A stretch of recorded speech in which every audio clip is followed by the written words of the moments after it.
Alright, so let's start with the menus first. First we have Drive, My Club, Settings, Replays, My Profile, Garage, and Challenges. In My Club is a team up spot. You can make your own budget and your paintwork. So you could choose your own shield, your flourishes, and symbol. And you also have to choose the background. And to edit your paint for the car, you can basically edit for the car for the look like. You can choose designs, colors, race number, club badges, some accolades, and environment settings.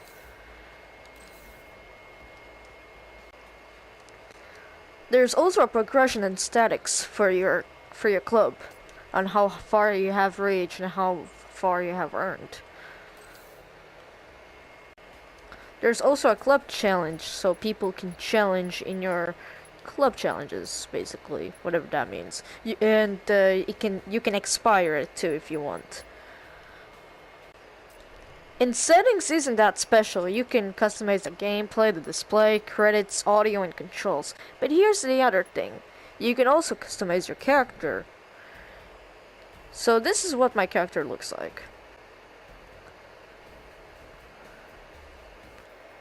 In my profile, it just shows you your stats on how far you have reached in a game. Like, for example, you could check your progress in your statics, just like in the club events, only it's your ranking, and your challenges, your club, which we already talked about, and your driving connections, which just your friends, really. And in more, it's just your customization. In the replays, you could watch one of your clips on what you saved, but here's the thing.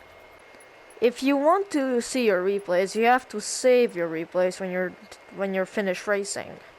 Now let me show you how replays work. Once you save the replay when you finish racing, you can now go to the replay which you've gone to. Now it might be just your regular replay, but here's the fun thing. When you start your replay, you're in the passenger seat. Not only that, but you can see your driver, which is cool. That's probably why you had to customize your guy. That's not important. Hey look, I'm standing on a car, totally not scared at all. And in the garage is nothing special, it just shows you the cars that you own. And lastly, challenges. In challenges you could go on solo, on evolution challenges, or in club events. And finally, we're in drive mode. In drive mode, you got 4 options to choose. Tour, single event, multiplayer, or random event. Before you get a chance to race, you start outside of your car. As you can see, you could change your viewpoint, open the door, and getting in it. You can accelerate if you want. And when you click continue, you first have to adjust your view. You can pull it up and down. You can also put it like this. Perfect. You can hold to adjust the view correctly. And then you are off to driving. Tour event is your career mode. Single event is a one event. I forgot to mention that in the single event, you can do different types of events. You can do a race event, time trial event, sprint event, drift event, and cruise. In a race event, it's like your point-to-point / circuit race with other opponents to drive. In time trial event is exactly what it sounds like. Try to finish the race as fast as possible. Sprint event is doing a race all by yourself. In drift event is exactly what it sounds like. But here's the thing. There is a drift zone, and when you get to the drift zone, you have to drift. And when you're out of the drift zone, you have to drive as fast as possible.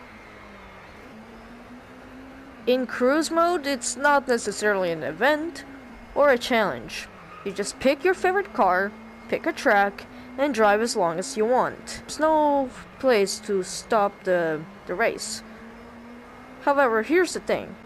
If you go to point A to point B, the track will stop. But if you're on a circuit track, you could just drive as long as you want.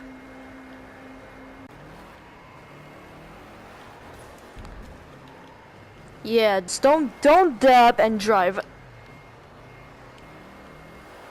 When you choose a track, you have to pick a country first. You could pick Canada, Chile, India, Japan, Norway, or Scotland. Driveclub VR is a phenomenally good game. But here's the thing. You can get motion sickness from it if you play it too long, so look out for that. And this is only on PlayStation VR, which means you can only play it on PS4. So, do I recommend it? Absolutely. If you like racing games, and virtual reality in general, then go ahead. But if you're not a fan of racing games, then I suggest you should pass on and play something else. So I'm rating it a 9 out of 10. It's a good game, especially for a racing game on PlayStation VR. It really shows on what the PlayStation VR can do. So I'll see you in the next video, and I hope this video helped you out. And as always, I'll see you next time.